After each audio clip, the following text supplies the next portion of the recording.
I want to thank you so much, first and foremost, for coming on the platform. It's definitely an honor. I truly appreciate the work that you've been doing almost 60 years and the work that you continue to do. Yeah, yeah, definitely. And for the viewers that may not recognize you, let them know who you are and definitely where you're from.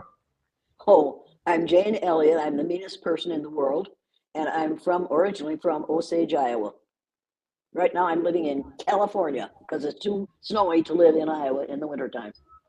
Wow, wow. Okay, that's cool. So, Iowa, that's the Midwest.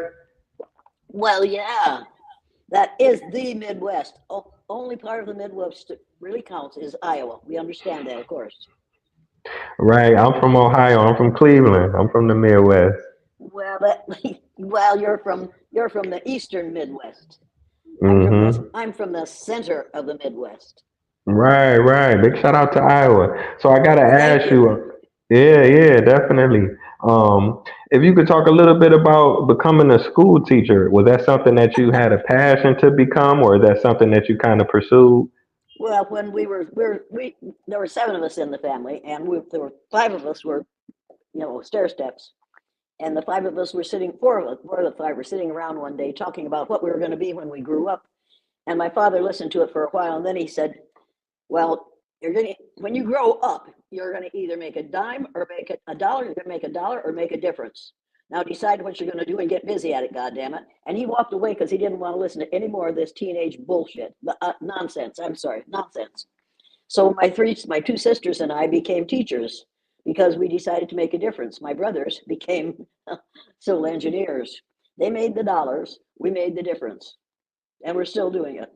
I'm the only one left, but my older sister taught until she retired. Wow, wow, you definitely made a difference and still making a difference today. That's amazing. Hey, but Um, hey, you see this map behind me? See that map behind me? You see Greenland on this map? See mm-hmm. that tiny little Greenland at the top of this map? This is the Peters projection map. On the Mercator projection map, Greenland hangs down right here in the middle of this map like a great big ripe plum. And that's the map. The Mercator map is the map that is used throughout the schools in the United States, practically. You have to realize that Mercator was commissioned by the Pope to draw a map that showed the spread of Christianity. So on the Mercator map, the equator is 2/3 of the way down the map. Greenland is at least six times as big as it should be.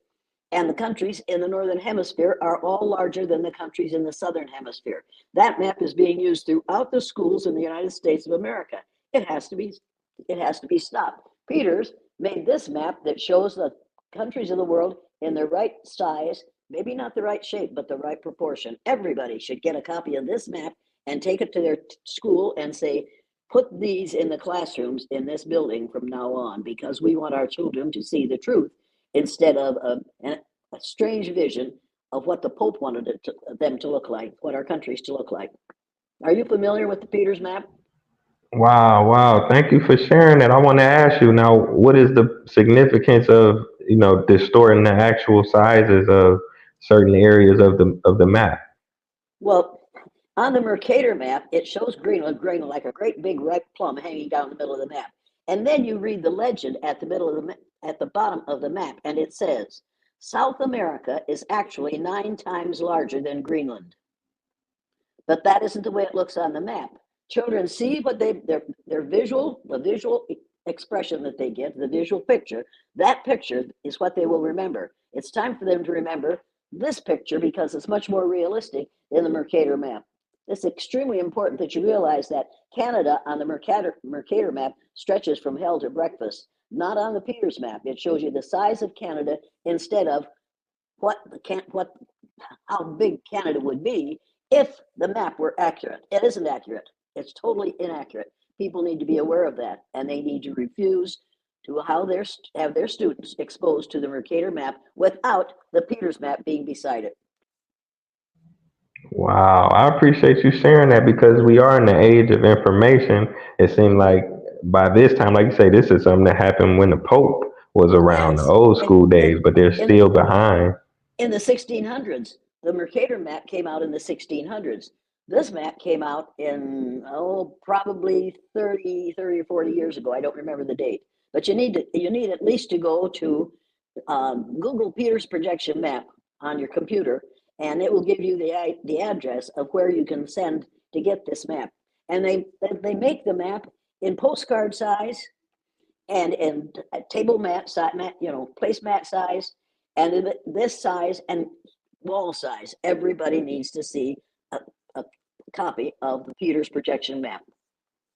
It's an indication. It's an indication of how religion can dumb down your population if you only believe what the Pope says. Now, I have nothing against the Pope. I have nothing against Catholicism. My mother was a Catholic. My father was a Baptist. I'll live with that if you can. That was very interesting. We had the War of the Roses in our house 24/7. However, I have no problem with either of them. But we need to know that right now, the people who are driving the ugliness of Donald Trump are the evangelical Christians. And if you haven't read the book, White Evangelical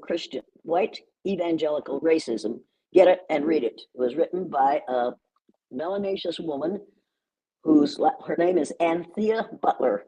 Everybody needs to get Anthea Butler's book, White Evangelical Racism, and then you'll realize what Donald Trump is trying to do to us. You need to read that book. It's absolutely essential that everybody read that book.